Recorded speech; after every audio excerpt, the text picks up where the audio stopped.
Bonjour, mesdames, messieurs. Merci beaucoup de prendre votre temps en direct. On est mercredi, le 1er octobre 2025, midi pile. Très heureux de vous accueillir à notre podcast tout à fait spécial. Mon nom est Mario Comtois. Je suis un bénévole et membre de l'AIA Canada, section Québec, et je serai votre maître de cérémonie ou animateur de ce podcast aujourd'hui. Très heureux, très excité d'être avec vous aujourd'hui. Pour moi, c'est une journée que je considère historique. Ça fait quand même 44 ans que je suis dans l'industrie, le domaine de la distribution de pièces automobiles, réparation. Et je peux vous dire qu'aujourd'hui, c'est une date que je vais me souvenir parce que c'est quand même quelque chose de spécial. Le Québec sera la première province au Canada à mettre en œuvre une nouvelle loi sur le droit à la réparation au Québec, qui va assurer aux consommateurs la possibilité de faire réparer le véhicule à son choix et également d'aider à garder, dans le fond, l'équité entre les constructeurs et le domaine de l'après-marché. Alors, au nom de l'AIA Canada, j'aimerais vous remercier de prendre du temps d'être avec nous aujourd'hui. Je ne fais pas ça tout seul. J'ai deux personnes avec moi qui connaissent beaucoup plus la loi que moi, je peux la connaître, etc. J'ai la chance de vous présenter Jean-François Champagne, président de l'AIA Canada. Merci beaucoup, Jean-François, d'être avec nous. Bonjour Mario, merci de l'invitation. Es-tu aussi excité que moi je suis? Je suis aussi excité, toi, effectivement. Bon, c'est bon. Et on a notre spécialiste des relations gouvernementales au Québec, notre ami David Boudouel. David, merci d'être avec nous aujourd'hui. Bien, merci beaucoup pour l'invitation. Puis, ça fait toujours plaisir là, de parler aux gens de l'ensemble de l'écosystème de l'après-marché au Québec. Donc, bien content d'être ici aujourd'hui pour apporter certaines clarifications, puis être capable d'avoir une discussion là, sur les enjeux sur lesquels on travaille depuis plusieurs années. Alors, que vous soyez un atelier de réparation, que vous soyez un magasin de pièces, un distributeur, un fournisseur, vous êtes dans l'après-marché, vous êtes touché par ça. Dans le fond, si on n'est plus capable de réparer les véhicules, puis personne ne va vendre des pièces, fait que ça touche autant tous les gens complètement de l'industrie. On aura besoin de mobiliser aussi l'industrie. On est en direct. Pour si vous êtes en direct, vous pouvez nous poser des questions. Donc, il y a des petites bulles dans votre chat, là, des deux petites bulles dans lesquelles vous cliquez. Vous allez poser des questions. Moi, je devrais les voir apparaître à l'écran et je pourrais poser des questions à mes deux invités si jamais vous en avez. Si jamais vous ne les avez pas, vous l'écoutez en différé, vous avez des questions, vous pourrez nous revenir à nous. Ça nous fera plaisir de vous répondre à ça. J'ai une première question. Écoutez, ce n'est pas arrivé du jour au lendemain, cette affaire-là. Là. Ça fait des années qu'on en parle à l'AIA Canada, d'être capable d'avoir cette fameuse loi disponible. Donc, le Québec, je le disais, était la première. David, est-ce que tu peux nous faire un retour un petit peu sur ce qui s'est passé depuis un certain nombre de temps? C'était quoi le processus pour nous arriver aujourd'hui avec une loi et des règlements? Bien, merci Mario. Puis, effectivement, c'est un processus qui est en route depuis un bon bout de temps au Québec. Même sous le gouvernement libéral, même avant la CAQ, il y avait des députés, M. Guy Ouellet, entre autres, qui avaient travaillé sur des propositions de droit à la réparation, réparabilité, obsolescence programmée. Il faut comprendre que le dossier n'a pas commencé avec le secteur auto. Le dossier a commencé avec les téléphones cellulaires, les ordinateurs, les appareils électroniques, pour ensuite aller vers les électroménagers, laveuses, sécheuses, etc. Et finalement, pour dire, il faudrait inclure le secteur de l'automobile là-dedans. Donc, l'AIA Canada, très tôt au niveau des processus, a dit, si le Québec va de l'avant avec l'obsolescence programmée, avec une loi sur le droit à la réparation, il faut inclure le secteur automobile parce que nous, il faut que nos ateliers de réparation, nos carrossiers, nos installateurs puissent avoir accès aux données puis aux codes des véhicules pour être capable de faire des entretiens comme il faut. Donc, après ça, ça a continué, ça a cheminé tranquillement. Marois Risky, député libéral de Saint-Laurent, a déposé formellement un projet de loi qui finalement est tombé au feuilleton suite à la dernière élection. Et le ministre de la Justice, Simon-Jolin Barrette, responsable de l'Office de protection du consommateur, a vraiment pris le dossier à bras-le-corps dès sa réélection en 2022, puis a dit « ça va devenir un projet de loi du gouvernement, je vais mettre mon nom dessus, on va le déposer, on va le mettre de l'avant ». Donc, au début, c'était un projet de loi, obsolescence programmée, droit à la réparation, quelques mesures par-ci par-là qui s'appliquaient aux garanties pour le secteur automobile. Le travail qu'on a fait avec le bureau du ministre, donc avec l'AIA et particulièrement aussi avec la division du Québec, c'est de dire, nous, on va être all-in, on va participer complètement à ce processus-là. Élaboration du projet de loi, discussion, présence en commission parlementaire. M. Champagne était là, Mme Lambert aussi. Avec Elisabeth qui était là présente. Exactement. Et de dire, après ça, une fois que la loi est en place, que les principes sont reconnus au niveau du droit à la réparation dans le secteur automobile, travailler sur les règlements, comment ça va s'opérationnaliser, tout ça. Je veux juste mentionner quand même, c'est pas rien, là, il y a eu quand même un vote unanime à l'Assemblée nationale sur cette loi-là. C'est assez rare, il y a des votes unanimes. Ça veut dire que les députés sont aussi des consommateurs. Donc, ils doivent vérifier à ce que la façon que la business se fait, peu importe que ce soit une laveuse ou une automobile, je pense qu'il était aussi conscient par rapport à ça. Parce que quand, dans votre comité, j'ai vu qu'il y avait tous les gens de tous les partis. Ouais. Puis après ça s'est voté d'une façon anonyme. Je voulais juste mentionner, Non, mais le fait unanime, pour moi, est vraiment important. mais c'est intéressant ce que tu dis, Mario, parce que je nommerai pas de nom, mais il y a 3 personnes qui étaient à la commission parlementaire qui sont venues nous voir, qui ont eu des problèmes avec des véhicules électriques. Personnellement, qui ont Il fallait qu'ils les mettent sur des flottes pour Voilà. aller à 200 km pour les réparer, etc. Fait que oui, effectivement, ça a été un vote unanime, un passage unanime. La réglementation est passée aussi, a été développée par le gouvernement sans grande opposition. Ouais. Donc, nous, on a travaillé là-dessus et c'est prévu pour être en place le 5 octobre. En ce moment, tout est sur les rails et on espère que ça ne déraillera pas, mais nous, on continue à travailler dans ce sens-là. Donc, après la loi, ben, il faut mettre des règlements, dans le fond. Il faut mettre les détails. On dit tout le temps que tout est dans les détails. Tout à fait. Puis c'est là que les détails, il y a des articles qui sont vraiment prédominants pour notre secteur.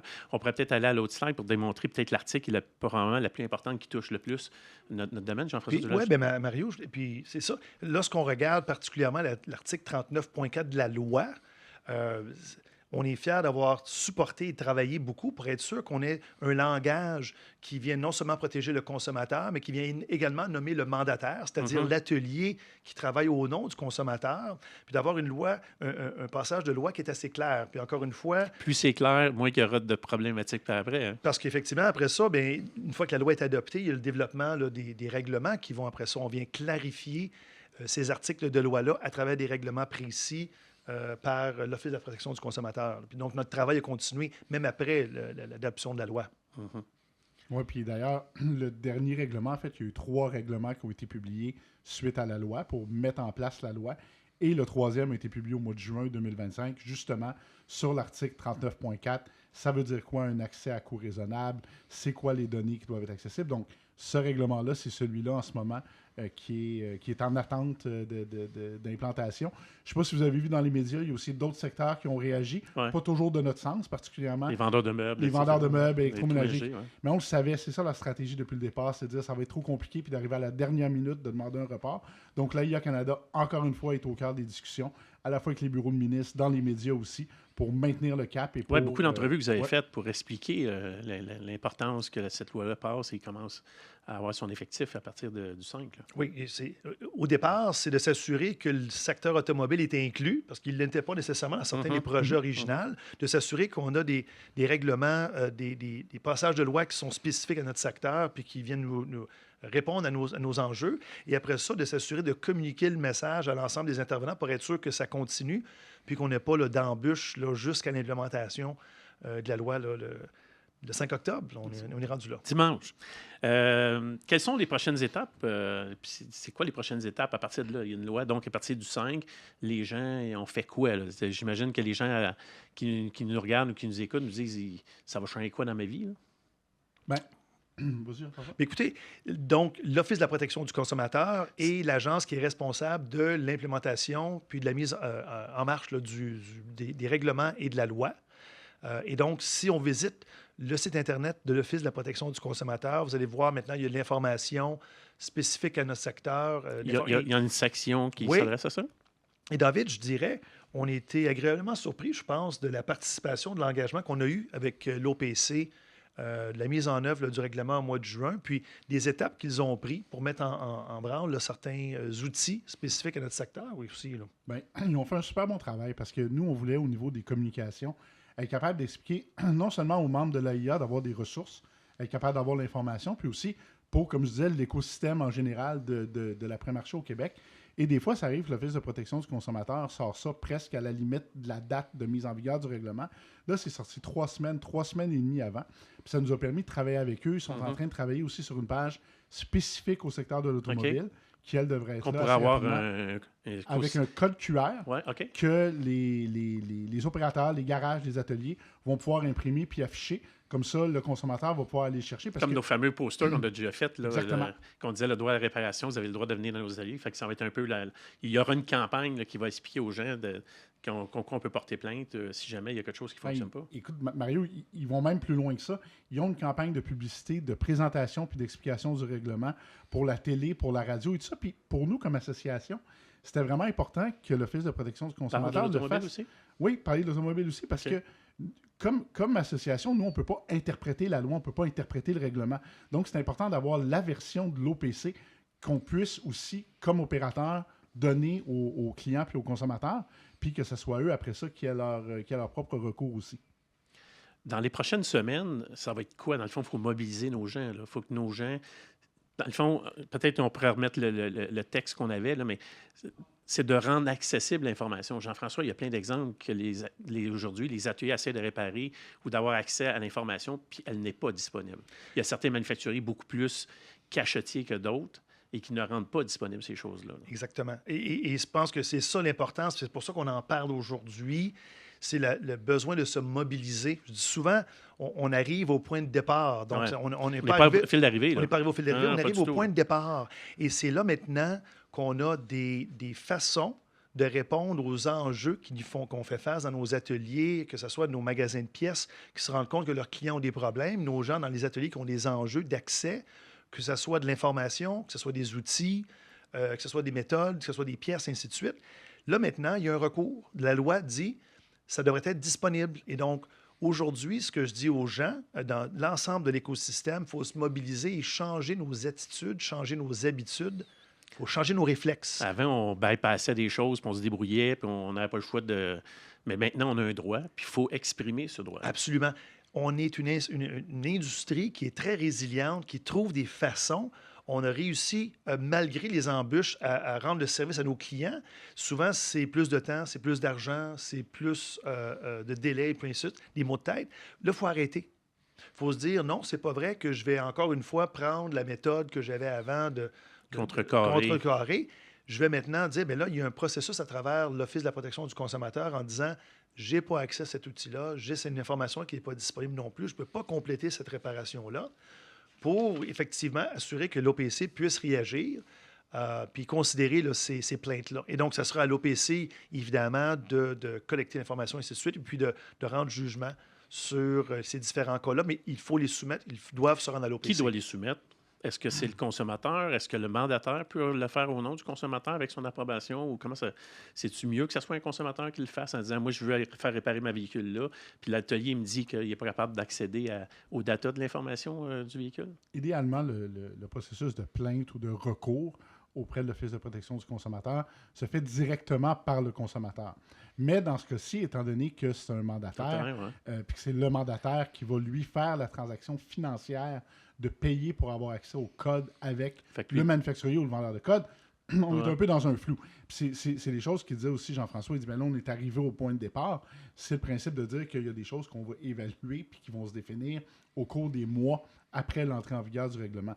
Puis quand on parle de mobilisation, c'est pour ça que c'est important que tout le monde soit sur la coche, entre guillemets, parce que c'est au début qu'on peut faire des ajustements. Une fois qu'un règlement est là depuis 2-3 ans, les gens sont habitués à travailler avec, c'est plus difficile. Puis c'est normal. Puis ça, c'est pas juste pour ce règlement-là. C'est pas juste dans le secteur automobile, puis c'est pas juste pour le droit à la réparation.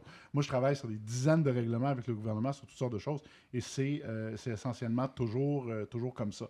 Donc, vigilance et bienveillance dès les premières semaines d'application. Donc, je suggère fortement que l'atelier remplisse le document parce que le consommateur, malheureusement, moi, qui est vraiment engagé, pourrait le faire, mais sinon, je pense que l'atelier peut remplir. Il faut avoir à tout le moins un accompagnement. Par ou sinon, le remplir, à la limite, dire, après ça, ça reviendra à l'OPC, dire, ben, ça devrait être le consommateur qui nous réponde, puis ça sera peut-être des ajustements, mais je pense qu'il y a beaucoup de choses techniques là-dedans que le consommateur ne connaît pas. Là. Mais écoutez, au départ, nos gens dans l'industrie, ce sont des consommateurs aussi. Oui, aussi. Donc, dans certains cas... On a aussi cas, des véhicules. Bien, absolument. Et donc, peut-être que le cas d'espèce le plus facile, c'est celui, effectivement, d'un technicien dans un atelier dont il y a un véhicule puis qui est peu capable d'exprimer clairement le problème, l'enjeu lié à son propre véhicule. Donc, il y a peut-être des façons de faire qui vont permettre de mettre plus facilement en lumière les enjeux d'accès. Et d'ores et déjà, je veux aussi peut-être adresser tout l'aspect, évidemment, on parle dans la loi et les règlements de coûts raisonnables pour l'accès. Donc, c'est certain que dans certains cas, on reconnaît qu'il peut y avoir un coût raisonnable. Les gens me disent souvent, Jean-François, qu'est-ce que c'est un coût raisonnable? Ça va être à l'OPC de déterminer effectivement c'est quoi un coût raisonnable. si vous avez un accès pour du diagnostic qui est 10 fois plus cher pour un manufacturier qu'un autre manufacturier, puis vous avez un bon cas là. Exact. Bon, Moi, il me charge, mais le concessionnaire, lui, il ne charge pas au consommateur, puis il l'absorbe. Fait que moi, je suis obligé de le payer comme étant un tiers parti. Là. Ce qui est très clair dans la loi, c'est que le prix ne doit pas devenir un obstacle à la disponibilité. Donc, il y a une question de proportion, il y a une question de ratio, il y a une question de qu'est-ce qui est raisonnable, le nombre de demandes aussi et tout ça. Ça, c'est sûr qu'on va le voir à l'usage, puis raison de plus pour être mis au courant justement de certains de ces cas-là, ce qui fonctionne et ce qui ne fonctionne pas, pour être capable, nous aussi, donc oui, il y a le processus de plainte ou de demande auprès de l'OPC, mais la IA Canada va continuer à faire le travail par en arrière aussi pour adresser ces questions-là. Donc, c'est important aussi qu'on puisse être au courant, bien que ce ne soit pas nous, c'est pas la IA comme association qui c'est pas vous qui portez plainte, mais prend les décisions. Mais nous, on veut continuer de travailler en affaires gouvernementales auprès du gouvernement puis de l'OPC, donc il faut être au courant de ces cas-là aussi. Est-ce que c'est en ligne, c'est un formulaire qu'on remplit en ligne puis on télécharge, ou c'est-tu un courriel qu'on envoie à l'OPC? De quelle façon savez-vous quand? C'est sur le site de l'OPC, là, okay. puis Je me demandais s'il y a une façon de nous copier dans le fond, c'est de relayer l'information à son magasin. Ouais. Son magasin va le monter dans l'IA. Puis nous autres, à la gang, l'IA Canada au Québec, on est quand même 12 représentants. On est capable de vous donner du feedback là, par rapport à ça. Normalement, les ateliers, autant de réparation, d'entretien, que les carrossiers ou ceux qui font des vitres d'auto, par exemple, des choses comme ça, je pense qu'ils vont voir assez vite. Le marché va répondre très rapidement. On va inonder un peu l'OPC? D'une façon, le marché va répondre rapidement. Ouais. On devrait avoir du feedback assez rapidement. Je pense que l'idée, c'est pas d'inonder l'OPC non plus. C'est pas de devenir l'industrie fatigante là, et tout ça, mais c'est d'avoir des bons cas précis pour être capable de faire valider certains éléments du règlement. Puis ça, c'est certain que ça va arriver. Puis les manufacturiers vont aussi, de leur côté, essayer de faire ajouter certaines choses. Ça, c'est normal dans le débat public. C'est normal dans l'application d'un règlement. Mais il faut être certain d'être à la table, nous aussi. On nommera pas de nom aujourd'hui, mais nos gens dans les ateliers le savent.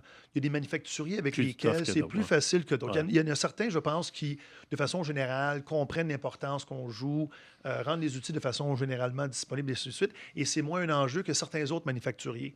Et donc, je ne dirais pas nécessairement peut-être se concentrer sur les cas types, mais ceux où il y a clairement des manques flagrants de la part du manufacturier d'offrir l'information, d'offrir les outils, les accès, ainsi de suite. Je crois que ça va être eux qui, effectivement, vont peut-être plus rapidement là, être mis en lumière là, à l'OPC.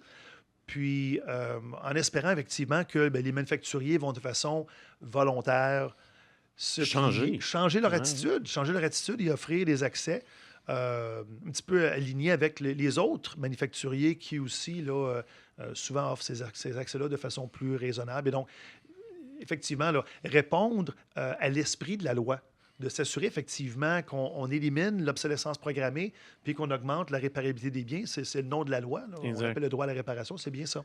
J'ai Chantal qui nous a écrit en disant même les centres de formation professionnels ont de la difficulté à avoir accès à l'accès à l'information pour être capable de former donc l'école aussi a même de la difficulté à former les jeunes parce qu'ils n'ont pas accès à aucune information. On dirait qu'on veut garder ça une chaste. Fait que c'est probablement le plus gros challenge. Est-ce que tu as des exemples concrets de véhicules qu'on ne peut pas réparer ici qui existent ailleurs? Est-ce que tu as déjà vu des manufacturiers qui ont commencé à changer avant même la loi parce qu'ils savent que la loi s'en venait? As-tu du feedback par rapport à ça? Ce que je peux dire, c'est qu'il n'y a pas d'indication de notre part qu'il y ait vraiment des changements d'attitude de la part des manufacturiers encore. Je pense qu'ils vont tester la loi. Ils vont attendre de voir qu'est-ce qui se passe. C'est certain qu'on connaît bien des cas d'espèce où un véhicule, ici au Canada, il y a certains types de réparations qui ne peuvent pas être complétés ou faites ici, alors que le même véhicule aux États-Unis, ce type d'accès-là, est disponible. Souvent, l'exemple typique, on va le voir, vous allez sur un site Internet pour un manufacturier, vous allez à travers une procédure, puis à un moment donné, vous avez sur un message, va vous dire, cette information-là n'est pas disponible au Canada. Donc, il y a des cas d'espèces qui existent comme ça. J'ai quelqu'un, entre autres, là, dans des provinces, entre l'autre Atlantide, limitrophe avec les États-Unis, qui disait, si on a un enjeu, on prend le véhicule, on l'amène aux États-Unis, on est capable d'accéder à l'information, faire la reprogrammation du côté américain puis ramener le véhicule au Canada. Donc, il y a des cas d'espèces comme ça. C'est peut-être pas nécessairement des cas d'espèces, mais effectivement, il y a des circonstances dans lesquelles on sait qu'ils ont fait le choix de ne pas rendre l'information disponible au Canada alors qu'ils le font aux États-Unis, parce qu'ils ont un précédent créé par la loi du droit à la réparation Massachusetts, entre autres. Mais puis on espère aussi, juste pour faire un peu de pouce là-dessus, on a parlé du Massachusetts, là c'est le Québec, d'autres provinces canadiennes commencent à s'intéresser à ça. Ouais. L'Union européenne aussi, donc Les manufacturiers, puis c'est normal, résistent au changement dans chacune des juridictions qui met les choses de l'avant, mais il va venir un moment où il va y avoir comme un point de bascule ou un tipping point, où là, il va falloir s'adapter aussi. Ça va devenir plus compliqué que de barrer. C'est ça. Débarrer, hein, Exactement. Donc, ouais. c'est pas un argument de leur part de dire « Ah ben là, le Québec, on devrait attendre parce que d'autres l'ont pas fait. » Ça, non, on est rendu ici au Québec, on est rendu comme ça. L'Office de protection du consommateur au Québec, que ce soit pour la publicité pour les jeunes ou d'autres domaines, a souvent été à l'avant-garde au Canada ou même en Occident en général. Donc, c'est le temps pour ce règlement-là d'entrer en vigueur. Et oui, si ça met de la pression pour de rendre les données disponibles dans d'autres juridictions, ben tant mieux. Tant mieux. Tant mieux. Oui. Tant mieux. Tu as un écho de tout ça que d'autres provinces qui nous regardent, Jean-François? Bien, écoute, c'est merveilleux parce que le précédent créé par ce qu'on a vu au Québec génère de l'intérêt de la part de d'autres provinces qui viennent s'informer en se posant des questions. Bien là, écoutez, nous aussi, pour l'appliquer. Oui, puis on regarde aussi dans d'autres provinces à faire aussi des réformes au niveau du droit à la protection du consommateur et donc ça devient des systèmes de conversation. Il faut comprendre que la position de l'OIA Canada continue d'être celle de dire on préfère avoir un cadre fédéral. On aimerait ça qu'il y ait une loi. Pour pas qu'il y ait des différences entre les différentes provinces. Comme un peu, il a dit, tantôt, tu dis, je traverse l'autre bord de la frontière, je suis capable d'escalader, puis je reviens. Tu ne veux pas faire ça entre l'Ontario et le Québec non plus. Là. On a de la collaboration avec nos partenaires américains également qui, présentement, travaillent au Congrès américain pour l'implémentation du Repair Act. Donc, encore une fois, quelque chose qui est aligné un peu. On veut avoir, si possible, une uniformité au niveau de l'application des règlements. Et en passant, c'est un des arguments qui est présenté également par les manufacturiers automobiles. On est tous dans la même situation. Nos membres, souvent, opèrent dans plusieurs provinces. Puis de commencer à comprendre comment ça fonctionne, c'est pas efficace, mais c'est sûr qu'en l'absence d'un cadre fédéral, mais on va continuer à travailler au niveau provincial là, pour l'évolution de ce droit à la réparation-là dans différentes provinces, c'est certain. Une question de Pierre-André.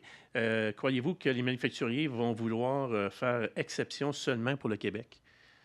Légalement, ils n'auront pas le choix. Là. S'ils vendent des véhicules au Québec, est-ce que, dans le fond, est-ce qu'ils vont donner juste l'information au Québec, vu qu'il y a juste le Québec qui a cette loi-là versus... Bien, aux États-Unis, on a la même chose. Il y a certains États qui l'ont et certains États qui ne l'ont pas. Là. Je ne peux pas parler pour les manufacturiers automobiles. Ça sera à eux de déterminer la meilleure façon de se rendre conforme à la loi.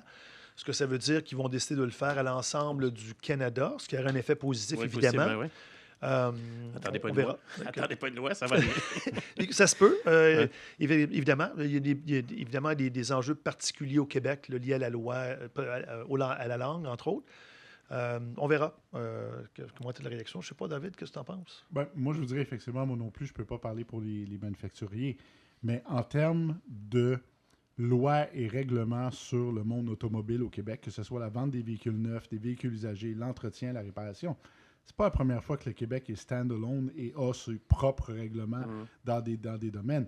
Et moi, j'habite Sainte-Adèle dans les Laurentides. La dernière fois que je me suis promené le long de la 117, il ne manque pas de concessionnaires et de manufacturiers qui veulent vendre des véhicules. Donc, je pense qu'il faut aussi prendre certaines distances par rapport à certaines menaces. C'est toujours plus facile à faire avant qu'une fois que la loi et les règlements sont en place. Donc, moi, je me garderai une petite gêne là, par rapport à cet enjeu-là. J'ai Jonathan Cossette qui me dit, prenons un exemple de Mitsubishi qui protège beaucoup leurs pièces. Aucune pièce ou presque est disponible 5 ou 7 ans en arrière. Il y a quelque chose dans la loi qui parle d'avoir les pièces disponibles dans c'est sûr qu'à l'après-marché, on n'a pas tous les pièces. C'est sûr que si on les a, vous n'avez plus ce problème-là. Mais il y a certaines pièces qui sont plus captives. Ça fait partie de la loi. Les laveuses, sécheuses, c'est pour ça qu'il faut garder des pièces plus longtemps, etc. C'est un peu inclus dans cette loi-là, non? Mario, je m'étais promis qu'on n'aimerait pas de nom. Mais c'est sûr que les cas d'espèce... La question, elle vient du tour. Je pense que c'est un très bon cas d'espèce. Okay. C'est certain.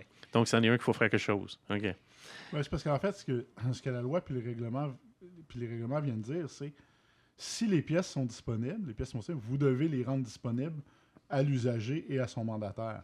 Donc, autrement dit, dans ce cas-ci, c'est de... Ça serait disponible aux dealers, mais pas qu'ils ne veulent pas la vendre à nous autres? Là, ça pourrait être ça? Avec ça, ça ne marche plus. Ça, ce type de... Mais c'est tough à savoir. Quand il dit je ne l'ai pas en stock, c'est vrai, faudrait ce type de choses. Pas l'avoir en stock, c'est une chose. Pas disponible dans le catalogue. Qu'elle n'existe pas, c'est autre chose. Parce que quelqu'un qui ne l'a pas en stock, il y a des procédures prévues et dans la loi, dans les règlements, des délais pour avoir accès aux pièces. C'est normal. L'idée, c'est pas une disponibilité instantanée, rapide non plus. Mais c'est que si la pièce existe, le manufacturier doit la rendre disponible à un coût raisonnable et avec un processus et un délai raisonnable. Nous, ce qu'on avait demandé dans le cadre de l'élaboration de la loi et des règlements, c'est que les pièces soient disponibles au moins pour une période de 10 ans, en sachant très bien dans le secteur de l'après-marché qu'après 10 ans, soit qu'elles sont disponibles, soit qu'il y a un manufacturier secondaire qui va avoir repris le brevet ou être capable de faire la pièce. Sauf évidemment des fois pour des modèles qui n'existent pas. Et ça, c'est un cas qui devra être résolu par l'OPC. On parle ici de pièces désignées comme étant structurelles que le dealer garderait, qui ne mettrait pas disponibles. Je ne sais pas si c'est du côté carrosserie ou du côté mécanique. Là. Structurel, ça veut dire des éléments importants qui feraient en sorte que le véhicule ne peut pas fonctionner ou... Donc, ça va être un enjeu au niveau, effectivement, en carrosserie, entre autres. Là, la grande question à dire, est-ce que les pièces doivent être rendues disponibles ou pas? Il faut comprendre que dans la loi, il y a des provisions qui vont dire qu'un manufacturier peut empêcher que des pièces soient rendues disponibles s'il y a un enjeu de sécurité. Mm-hmm. Mais il y a également une mention qui va vous dire qu'un manufacturier ne peut pas utiliser cette raison-là dans le cas où le mandataire est un spécialiste qui opère dans ce secteur-là. Donc, pour faire ça clair... Je comprends l'atelier de fond de cours, là, mais quand on a un atelier pignon sur rue qui paye des taxes, etc., et voilà. Légales, donc ils n'ont pas le droit de nous interdire donc, ça. L'exemple, souvent, c'est la reprogrammation des fameuses clés. Bon, il y a des enjeux parfois de vol de véhicules. C'est ça. Et donc, on va dire, si l'entreprise à laquelle je refuse l'accès à l'information est effectivement un serrurier qualifié, l'argument ne tient pas. Alors que si c'est un individu, on n'est pas trop sûr c'est qui. Là, il peut avoir un argument fait par le manufacturier de dire on ne rendra pas cette information-là disponible parce qu'il y a un enjeu de sécurité. Et je crois un danger immédiat pour la sécurité, en tout cas. Donc, il va falloir que le manufacturier démontre un enjeu de sécurité direct et immédiat et que la tierce avec laquelle on refuse l'accès n'est pas une organisation ou une entreprise qui est spécialisée dans ce secteur. Mais aux États-Unis, le fédéral a un registre où ce que les ateliers s'inscrivent avec leurs informations pour devenir comme autorisés à recevoir ce genre d'informations-là. Oui. Ça n'existe peut-être pas au Canada, mais c'est peut-être l'avenue qui vient là. Je comprends qu'il y a des vols, mais l'autre côté, c'est que la fameuse clé à puce ou qui est dans notre garde-robe d'entrée, puis on est capable de la lire à distance avec un bisule extérieur. Je pense que c'est plus le constructeur qui ne met pas la protection que l'après-marché. Là. C'est un bon point pour ces détails-là. Je pense qu'il y a plusieurs interprétations qu'on peut faire sur différents aspects. Il y a une responsabilité aussi de la part des ateliers, de la part des bannières, d'avoir aussi leur propre conseil juridique par rapport à ça. Parce que je pense qu'ici, on fait des interprétations dans le cas, mais on n'est pas avocat nous-mêmes. Donc, c'est pas nous qui allons représenter ces dossiers-là. Donc, ça va être important aussi pour certains groupes qui vont avoir des cas spécifiques d'être certains avant et après la mise en vigueur de la loi et des règlements, d'être capable d'avoir leur propre conseil juridique par rapport à ça. Puis c'est là qu'on va voir aussi les cas qui vont sortir à l'OPC, qu'on va être capable de travailler, nous, de notre côté. Mais est-ce que l'OPC va plus souvent vous poser des questions à vous comme représentant de l'AIA que plutôt qu'un distributeur ou je ne sais pas? Bien, généralement, l'Office de protection du consommateur puis le gouvernement en général aime bien travailler avec des associations parce que ça leur permet d'avoir comme plusieurs points de vue ou un compte-rendu de points de vue en même temps. Donc, moi, je dirais là-dessus, puis ça, d'ailleurs, on peut ne faire que des compliments, tant à l'Office de protection du consommateur que du gouvernement du Québec depuis 3 ans et demi. Les portes ont toujours été ouvertes, beaucoup de discussions là-dessus, nous ont posé beaucoup de questions, il y a eu du feedback, autant sur la loi, les règlements, donc le côté de la transmission de l'information, des communications, ça a vraiment été très bien. Puis ça a aidé aussi que la division du Québec soit beaucoup impliquée de l'AIA dans ce dossier-là parce que ça a été des interlocuteurs crédibles, capables justement de donner les réponses quand les questions étaient posées. Est-ce qu'on sait les pénalités que les gens pourraient avoir pour ne pas donner cette information-là? J'imagine qu'il y a des escalades, là, mais ça peut aller assez élevé, j'imagine? Il y a un règlement qui est juste pour ça. Okay. Le règlement qui a été publié à l'automne 2024 est seulement sur la question des pénalités. Et comme pour toutes les pénalités pour des choses qui sont liées à la protection du consommateur au Québec, c'est une gradation. Ça commence à un niveau raisonnable, entre guillemets, un 300, 500 $, mais ça peut monter assez rapidement jusque dans les 5 chiffres là, pour les amendes. Et c'est un processus, je dirais, d'amende par... Le processus, c'est dénonciation, enquête, amende. Donc, autrement dit, le fardeau de la preuve reste à la personne qui dépose la demande, donc d'être capable de le faire. Et il y a un mécanisme qui n'est pas un tribunal, mais il y a un mécanisme à l'Office de protection du consommateur d'arbitrer ces questions-là.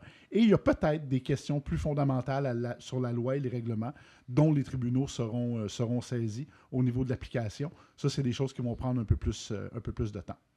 Jean-François, une petite question pour toi. On dit qu'actuellement, seuls des ateliers certifiés de la marque ont le droit à certaines pièces. Est-ce que c'est façon d'un peu de contourner la loi, ou peut-être que tu n'es pas un avocat pour me répondre à ça, mais est-ce que c'est de quoi qui a été pensé ou qui a été Encore une discuté? fois, c'est sûr, le contenu de la loi va effectivement être testé à travers l'OPC qui devra recevoir ces plaintes-là en disant, écoutez, moi, je me considère comme étant un atelier qui rencontre l'ensemble des besoins nécessaires pour utiliser ces pièces-là de façon réglementaire, de façon sécuritaire, faire la soumission auprès de l'OPC et de voir qu'est-ce que ça va donner. Effectivement, il y a dans la carrosserie beaucoup de programmes certifiés d'ateliers qui permettent ou qui, de la part des manufacturiers, ajoutent également une contrainte au niveau de l'accès aux pièces. On verra si effectivement ce genre d'approche-là. Est-ce quand on va au sens de la loi, où ce que le consommateur peut choisir son mandataire et peut aller à l'endroit de son choix, on vient un petit peu. C'est une zone grise qu'effectivement l'OPC va devoir débattre et recevoir. Là, je suis certain qu'on va avoir des gens des cas. qui vont avoir des cas types à ce niveau-là, c'est certain. C'est de démontrer la capacité, encore une fois, de l'atelier de faire une réparation complète, sécuritaire pour le consommateur. Et au-delà de ça, on verra ce que l'OPC va dire au niveau de la restriction à l'accès de ces pièces-là. Il y a eu tout un débat pendant l'élaboration de ce projet de loi des règlements. Bon, ben, c'est un peu en lien avec ça. Qu'est-ce qui arrive des gens qui font des réparations eux-mêmes, qui veulent faire l'entretien de leur propre véhicule ou quoi que ce soit? Donc, ça, c'est un peu un dilemme de qu'est-ce qu'on fait avec ça. Puis la conclusion, ça a été de dire, ben, si les gens veulent demander les codes, ils peuvent, pour les donner, l'accès, ils peuvent le faire eux-mêmes. Mais ce qu'on a fait mettre dans le règlement, c'est de dire que dans la mesure où c'est un atelier professionnel, qui a un enregistrement avec sa raison sociale, c'est de faire de l'entretien de la réparation automobile, on ne peut pas refuser d'envoyer cette information-là à ce mandataire-là. Comment ça va s'appliquer dans le marché, comment ça va s'appliquer commercialement, je pense qu'il est un petit peu tôt pour le dire, mais il y a des éléments dans le règlement qui visent à clarifier cette question-là. On verra où l'arbitre ou les arbitres trancheront. Okay. Jean-François, vu que tu es à notre table, c'est pas mal les questions qu'on avait à poser, puis je pense qu'on a fait le tour.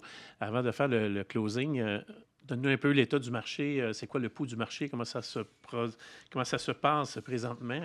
Je profite de l'occasion que tu sois là.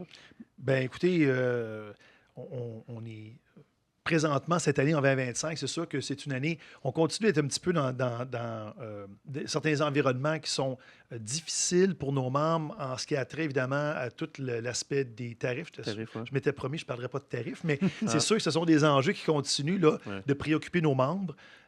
C'est sûr que ça a un impact un peu sur l'industrie, mais fondamentalement, lorsqu'on a fait notre dernière recherche, le programme de recherche sur les grandes tendances, on voit que fondamentalement, l'après-marché continue encore une fois de démontrer de la résilience, que bien qu'on ait des pressions économiques, l'environnement est un petit peu incertain pour le futur, que fondamentalement, on est une industrie qui continue, parce qu'on est un service essentiel, on est des gens résilients, bien, l'industrie se porte relativement bien. Puis lorsqu'on parle à nos membres, puis on pose la question, comment trouvez-vous que l'industrie se va?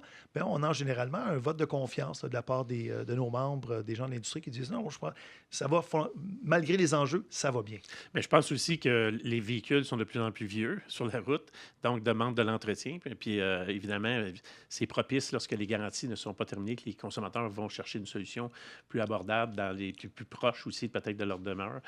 Puis cette loi-là, je pense, va nous aider à rester un acteur important dans ça, de donner un service de proximité, peu importe ce qu'on est. Là. Mario, on a toujours dit, fondamentalement, notre industrie va bien parce qu'on continue d'être capable de réparer les véhicules que les gens conduisent. Exact. Et bien que le véhicule évolue en termes de technologie, tant qu'on va avoir les outils, l'information pour faire la réparation, on va être continuer, puis l'industrie va continuer de grandir. On pensait de mourir après le changement des carburateurs à l'injecteur, on est resté vivant. Voilà. On pensait de mourir avec les véhicules électriques, ça a l'air qu'on les répare, puis ils sont dans nos baies de service. Et voilà. Fait que je pense qu'on va être capable de continuer. David, peut-être, est-ce que tu as quelque chose à nous dire comme mot de la fin avant de... Bien, ce que je peux peut-être dire comme mot de la fin, c'est que pour l'association, le sujet du droit à la réparation est un enjeu majeur sur lequel on a travaillé depuis plusieurs années. Il y a d'autres enjeux. Dans l'industrie, il y a des enjeux de main-d'œuvre, il y a des enjeux de reprenariat, il y a des enjeux de formation, de recrutement des jeunes travailleurs, Il y a la question de l'immigration, travailleurs étrangers temporaires aussi. Mais la raison pour laquelle le droit à la réparation a été si important, c'est que ça touche au cœur des opérations, des ateliers d'entretien, des pièces, puis de l'installation des pièces aussi. C'est un enjeu, vous avez parlé des carburateurs et tout ça, c'est ce qui a été identifié comme étant un enjeu existentiel. Je ne dis pas que la main-d'œuvre ne l'est pas, mais celui-là, c'est que si on n'a pas accès aux données pour faire la réparation de véhicules, ben, il y a des shops qui vont fermer et des choses qui ne fonctionneront pas. Donc, moi, je trouve que l'association a fait un bon travail de prioriser cet enjeu-là. Et puis, ça va nous faire plaisir, espérons-le, de revenir à votre micro pour être capable de faire le bilan de tout ça dans quelques mois. Ouais. Et je vous dis, on continue à mettre la pression, on continue de travailler auprès du gouvernement pour qu'il n'y ait pas de retard dans la mise en vigueur de ces notions-là. Écoutez, on est le 1er octobre, c'est pour le 5 octobre. On va savoir assez rapidement, mais on est bien content aujourd'hui d'avoir pu contribuer à préparer vos auditeurs à ces nouvelles choses-là. Merci à toi, parce que tu as été l'acteur principal qui avait les relations avec le gouvernement. Merci à Jean-François d'avoir eu les sous et les capacités financières. C'est un travail d'équipe. C'est un travail d'équipe. C'est vraiment un travail d'équipe. Je reviens toujours à Elisabeth qui a fait un super job lorsqu'elle a présenté au comité. Jean-François, de ton côté, qu'est-ce que tu pourrais nous dire comme mot de la fin? Écoutez, c'est le temps de se mobiliser. On est arrivé au point de départ. Soyons à l'aguet des enjeux qu'on a dans nos ateliers.